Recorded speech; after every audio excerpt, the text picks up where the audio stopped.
Please listen carefully.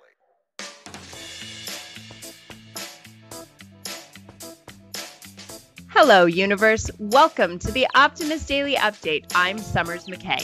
And I'm Kristy Jansen, and we're part of the team behind the Optimist Daily, making solutions the news. We bring you reader-funded solutions news every day in order to change the tenor of news media, social media, and the direction of your day to one focused on solutions. 7 days a week, we publish positive news stories written by award-winning journalists and delivered online to your inbox and through our social channels.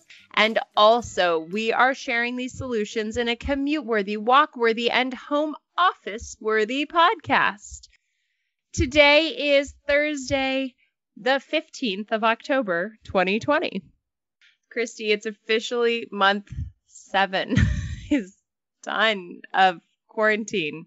Or has started. I yesterday really just loved your metaphor, or not your metaphor, your description of our COVID shag, the COVID shag haircut. It made an appearance on my Instagram because I was so inspired by you. Yeah. How are you doing today? I'm fine. I'm good. It's actually a pretty day today. It's quiet and sunny outside.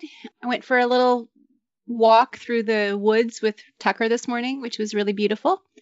And now I'm gearing up for my Thursday with Summers.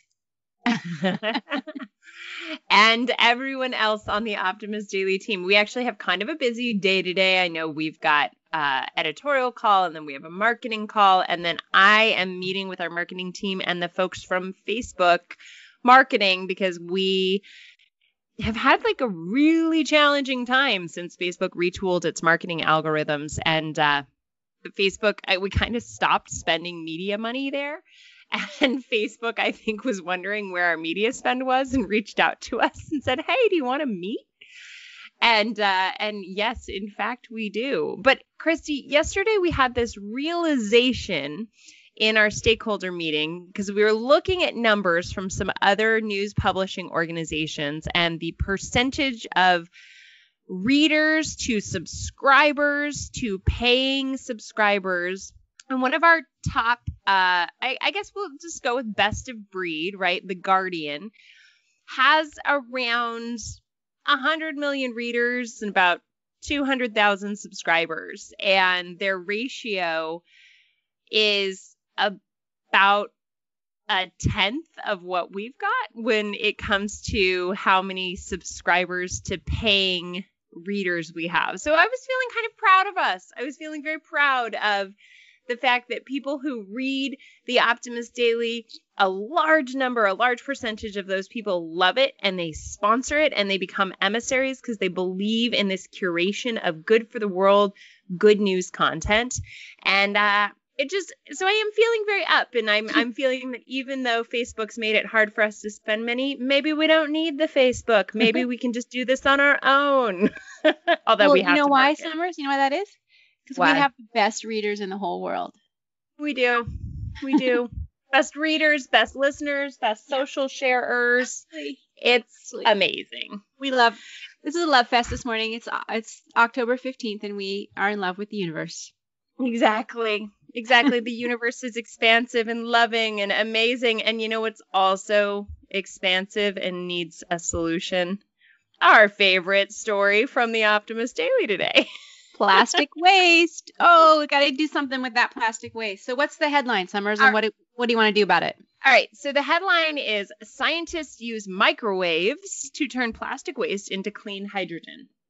One of the biggest challenges with plastic pollution is just this ubiquity of single-use plastics, like plastic bags, milk bottles, sachets, tampon, applicators, and all the other little plastic things that you see. They don't tend to be recycled because it's just, it's really difficult to actually process it. Yeah, it's impossible to recycle a lot of it because it's made out of more than one type of material. And in order to recycle something effectively, it has to be able to be, you have to do it for each kind of plastic to be recycled in its own kind of way, right? It's just, it's too ubiquitous and too different. You can't melt it all down. Exactly. And And so instead of trying to melt it all down into recyclable plastic, this strategy is using microwaves, which is quicker and less intensive than other ways that convert plastic waste into hydrogen energy. The density of hydrogen in plastic bags is about 14% per weight, which offers a possible new source for countries eyeing cleanly produced hydrogen to tackle climate change. Basically, they microwave a mixture that involves some other elements and then heated the catalyst, which in turn turns the plastic, recovering 97% of the hydrogen in the plastic. So Kristy, you're big on hydrogen. We talk about the hydrogen possibility at the Optimist Daily and with our partner, the World Business Academy, often. So this is pretty exciting. It is. And the thing that's interesting about this new technology, which is still in being developed, but it does this process within seconds. It doesn't take hours. It's much less of a it doesn't much less energy hungry than other types of, because they've been using waste to heat it up and turn it into hydrogen. I think there's a plant near Lancaster that we wrote about a few months ago that is coming online soon to create it's like a hydrogen plant that takes trash and basically cooks it enough to get the hydrogen off of it. And it's sort of a green way of getting hydrogen because it doesn't have to do with natural gas.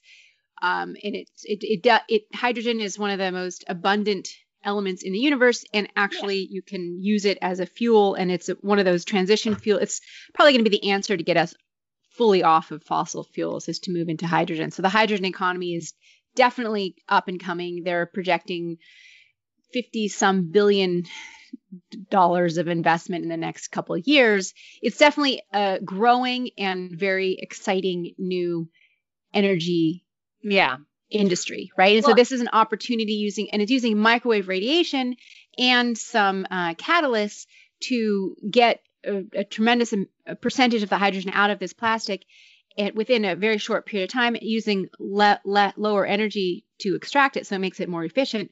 And then afterwards, I think you're left with the solid material is carbon nanotubes, which can also be used and recycled for other applications. So it actually takes it down to its molecular basic molecular level. And anyway.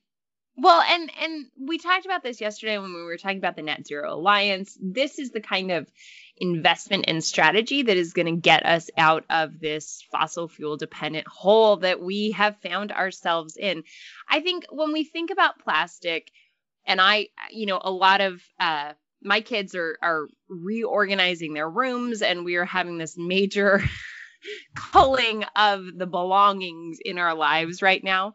And I'm just watching the unbelievable amounts of things that simply are getting thrown away. And then on a weekly basis, when I go to the supermarket and I, pick up our yogurt, or I pick up, the stuff that I know I'm buying, this stuff that's just going to be trash, and it kills me. And a few weeks ago, we interviewed the founders, Katie and Izzy from Viv for Your V, and they shared with us just the unbelievable amount of waste involved in managing menstrual cycles and period care. And I'm doing my little part. I ordered my Viv for Your V cup and started using a menstrual cup for this particular cycle, because even though I use low waste tampons, I feel like I can do more. And what I'd like to think about is the change that I make today. So let's just say for the next 12 years, I'm using my Viv for Your V cup, and Brennan will have a normalized experience with low waste menstrual care by the time she is menstruating. And so it's these changes that we can make to buy less, use less, and buy better products that has to happen in concert with the investment in creating energy from these recyclable or non-recyclable materials. Mm-hmm. So it's just, it's not one solution. Solutions aren't siloed, but I'm very excited that microwaving plastic and boiling my menstrual cup are going to help the future. Well, yeah. I mean, it's a viable solution in both reducing the plastic waste, and it's using it as a feedstock instead to produce clean hydrogen. It does give you that win-win there. And these kinds of investments in the future and changing the habits like you're talking about, where you're doing that and now you're going to be modeling that for your daughter, that is really, that's what has to change, our consumer mindset, and just taking those plastic yogurt containers. Why not have a refillable glass yogurt container creating those sort of loop cycles of circularity. And I think that's where culturally we have to move. And there's going to be business opportunities that will be built on those kinds of models. And that's what's exciting about that I see in the future. Agreed. Well, guys, we are still short one Amelia, and we send her all the love in the world, and we hope that you get better, Amelia. We miss you terribly. But because of that, we will quickly read the other top stories. And Kristy, I know you wanted to mention one of them, but I'll go through. Let's see. There is a simple life hacks to better safeguard your time. This is actually how to be more productive at work. Why more farms should feed maggots to chickens rather than soy. Europe's top court upholds French ban on bee-harming pesticides. Kristy, this next one you were interested in. Well, I mean, the headline is how ghost kitchens are helping restaurants stay afloat during COVID-19. And a ghost kitchen is basically a kitchen that makes the food for your favorite restaurants, and then not to serve to customers in the store, but rather to give to your DoorDash or Postmates person to deliver it to your home, right? Mm-hmm. And so ghost kitchens were already on the rise as home delivery of fast food and takeout has been growing. Now that's what is keeping certain restaurants alive. I read an article yesterday, also not in the Optimist Daily, but other places, about ghost retail stores. And I think that we're really going to be seeing a new model moving forward that just was accelerated by COVID. So it's a great long story. Go read it on the website. I don't want to get into it. We don't have time, but I do think that it's interesting, and to think about it as a solution for keeping some restaurants employed chefs and restaurant workers, making money and keep those doors on, those lights on, even though they can't serve actual customers. It still doesn't get you back to the fun, corner restaurant where you can go and have your date night, but it is a solution. Exactly. Well, and then there's also a skip the coffee and try these 9 natural energy boosting drinks. In there is, of course, chia seeds, which I'm a huge fan of. IKEA will buy back unwanted furniture to promote sustainable consumption, which is super exciting because we have recently acquired some IKEA furniture for the kids. Renewables are the only major power source to grow in 2020. Crystallized insecticide is 12 times better at fighting malaria and mosquitoes. We have a lot of bug stories on the Optimist Daily today. And a very, very, very important move. Congratulations, Israel. Israel becomes the first country to ban the sale of furs and animal skins. So lots more great reads on the Optimist Daily today, and I know you guys will be inspired. Kristy, you want to take us home? I do. Well, thanks everybody for listening today to the Optimist Daily Update. We promise to continue to share these positive solution-based stories with you every day that have ideas on how you can participate in this changing world and ensure it's changed for the good.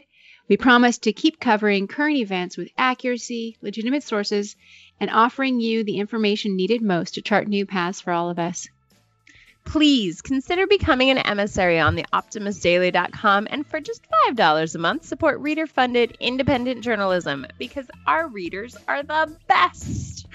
Be part of the solution-changing consciousness and addressing our world's biggest challenges with a problem-solving mindset. Hey, everybody, thank you for helping us keep the Optimist Daily free to all who need it, supported by those who can. Have a great Thursday, and we'll see y'all tomorrow for TGIF. Bye.